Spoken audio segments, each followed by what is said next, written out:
The old wooden bridge stretched over a river as dark as ink, its waters flowing silently, deep and endless.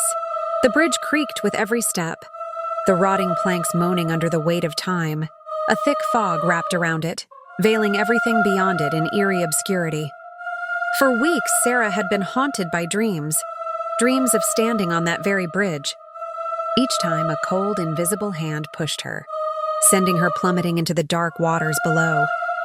One evening, while driving through the countryside, Sarah recognized the bridge. Her heart skipped a beat. It was exactly like the one in her nightmares. Compelled by a strange force, she stopped her car and walked towards it. The chill in the air was suffocating as she approached. She reached out, her hand brushing the cold, damp railing. To her shock, the wood felt strangely wet. She pulled her hand back in confusion, only to find a faint smear of blood, as if someone had been there, touching it with desperation. Suddenly, a faint sobbing broke the silence. It seemed to come from nowhere, then from everywhere. The voice sounded familiar, but she couldn't place it. As Sarah investigated further, she spoke to locals who told her the tragic tale of a young woman who had taken her life on this bridge, on the very day Sarah was born.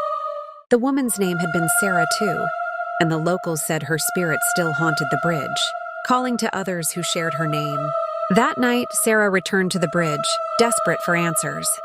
She looked down into the murky water, and for a moment, a shadowy figure appeared beneath the surface, eyes hollow and staring, a silent plea for help.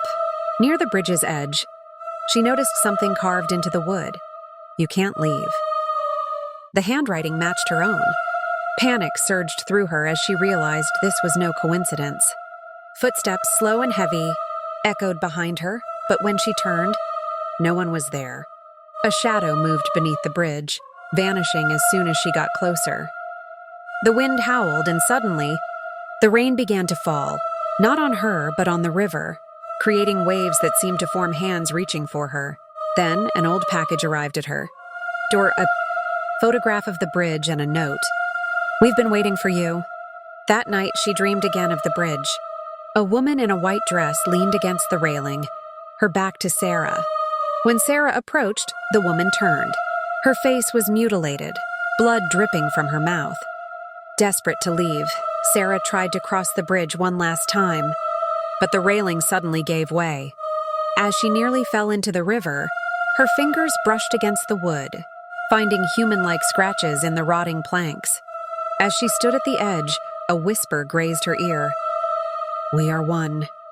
You will return." From that day on, Sarah never left the town. No one knew where she went.